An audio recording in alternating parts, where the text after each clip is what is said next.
아내가 남편보다 오래 사는 이유 5가지. 아내가 남편보다 오래 산다는 통계는 전 세계적으로 나타나는 흥미로운 현상이에요. 단순히 생물학적 차이 때문만이 아니라 일상생활 속 작은 습관들이 쌓여서 만들어지는 결과라고 볼 수 있죠. 마치 거북이와 토끼의 경주처럼 꾸준하고 세심한 관리가 결국 더 오래가는 비결이 되는 것 같아요. 첫째로 생활 습관에서 나타나는 차이점을 살펴보겠습니다. 아내들은 마치 정교한 시계처럼 자신의 몸을 관리하는 경우가 많아요. 건강검진 받을 때가 됐네. 혈압약 먹어야지. 오늘 물 충분히 마셨나? 처럼 일상적인 건강관리를 체크리스트처럼 꼼꼼히 챙기죠. 식단을 짤 때도 오늘은 채소가 부족하니까 샐러드를 더 먹어야겠다. 칼슘 부족하니까 우유를 마셔야지라며 영양소까지 고려하는 모습을 보입니다. 반면 남편들은 몸이 아프면 알아서 알려줄 거야라는 마음으로 특별한 관리 없이 지내는 경우가 많아요. 마치 자동차를 정기 점검 없이 계속 몰고 다니는 것과 같은 상황이죠. 별일 없으면 병원 갈 필요 없지라며 건강검진도 미루고 젊을 때부터 이렇게 먹어왔는데 뭘이라며 식습관 개선에도 소극적인 모습을 보이곤 합니다. 둘째로 스트레스 해소 방식에서 큰 차이가 나타납니다. 아내들은 마치 압력밥솥에 김 빼는 구멍처럼 스트레스를 꾸준히 해소하는 시스템을 가지고 있어요. 친구들과의 수다가 대표적인 예죠. 오늘 우리 남편이 또 그러더라라며 일상의 스트레스를 털어놓고 맞아 맞아. 우리 집도 그래라며 서로 공감하면서 마음의 짐을 덜어내는 거예요. 취미 활동도 마찬가지입니다. 요가를 하거나 드라마를 보거나 쇼핑을 하면서 아, 시원하다라는 카타르시스를 느끼며 스트레스를 풀어내죠. 하지만 남편들은 남자가 하소연하면 안 되라는 생각 때문에 스트레스를 속으로만 사귀는 경우가 많아요. 마치 뚜껑이 꽉 닫힌 압력솥처럼 내부 압력이 계속 쌓여만 가는 거죠.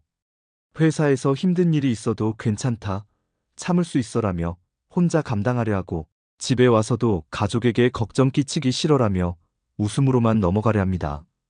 셋째로 사회적 관계에서 보이는 패턴도 매우 흥미로워요. 아내들은 나이가 들어도 마치 거미줄처럼 촘촘한 인간관계 네트워크를 유지하는 경우가 많습니다. 학창시절 친구들과의 모임, 동네 맘들과의 만남, 취미 동호회 활동 등을 통해 지속적으로 사람들과 교류하죠. 다음 주에 고등학교 동창 만나기로 했어. 요가 선생님이 새로운 수업을 개설한다더라처럼 항상 누군가와 연결되어 있는 상태를 유지합니다. 이런 관계들은 단순한 만남을 넘어서 정서적 지지막 역할을 해주어서 외로움이나 우울감을 예방하는 효과가 있어요. 반면 남편들은 은퇴 후에 급격히 사회적 관계가 줄어드는 경우가 많습니다.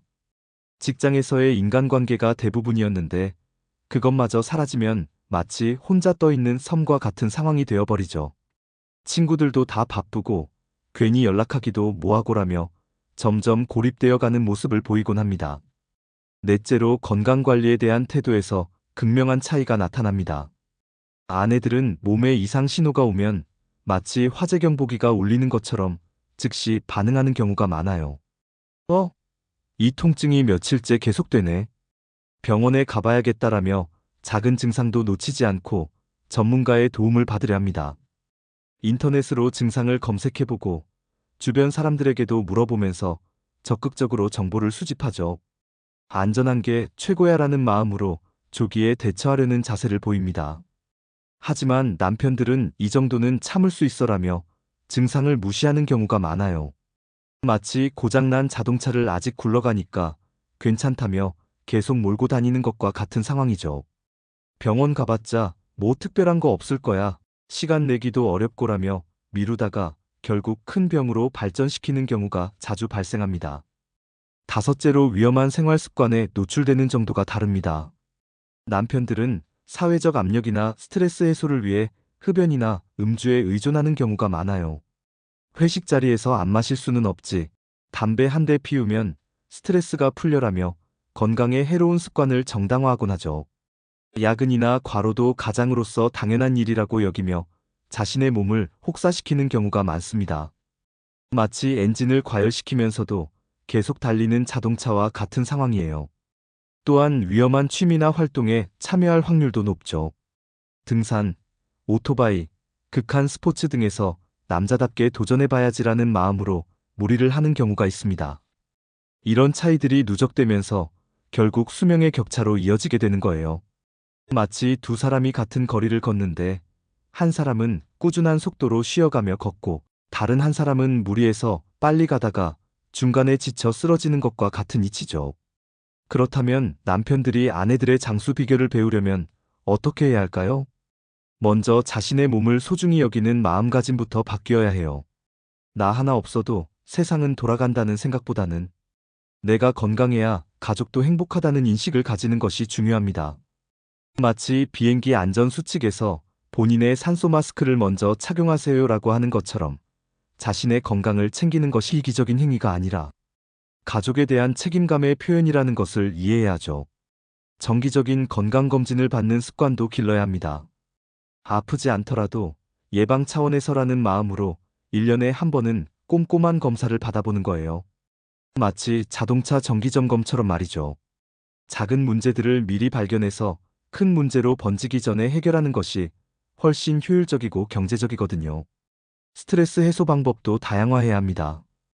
혼자 끙끙 앓지 말고 누군가와 이야기해보자는 마음으로 가족이나 친구들과 소통하는 시간을 늘려보는 거예요. 운동이나 취미 활동을 통해서도 건전하게 스트레스를 풀 수 있는 방법들을 찾아보면 좋겠죠. 마치 여러 개의 배수구가 있는 싱크대처럼 스트레스를 해소할 수 있는 다양한 통로를 만들어두는 것이 중요해요. 사회적 관계도 적극적으로 유지하려는 노력이 필요합니다. 나이 들어서 새로운 사람 만나기 어려워라고 포기하지 말고 동호회나 봉사활동, 평생교육 프로그램 등에 참여해보는 거예요. 새로운 관계를 만드는 것이 어렵다면 기존의 관계라도 꾸준히 유지하려는 노력을 해보면 좋겠어요. 위험한 습관들도 점진적으로 줄여나가야 합니다. 갑자기 모든 것을 바꾸려 하면 오히려 스트레스가 될 수 있으니 오늘은 담배를 한 개 덜 피워보자, 이번 주는 술자리를 하나 줄여보자처럼 작은 변화부터 시작하는 것이 좋아요. 결국 장수의 비결은 거창한 것에 있지 않고 일상의 작은 습관들에 있다는 것을 깨달아야 합니다. 아내들이 보여주는 세심한 자기관리, 적극적인 소통, 예방 중심의 건강, 관리 태도 등을 배워서 자신만의 방식으로 적용해보는 것이 중요해요. 마치 정원을 가꾸는 것처럼 자신의 몸과 마음을 꾸준히 돌보고 관리한다면 아내와 함께 오래오래 행복한 시간을 보낼 수 있을 거예요. 건강한 몸에 건강한 정신이 깃들고 그런 사람들이 모여 사는 가정이야말로 진정한 행복의 터전이 되는 것 아닐까요? 우리 남자들도 더 오래 살아보자고요.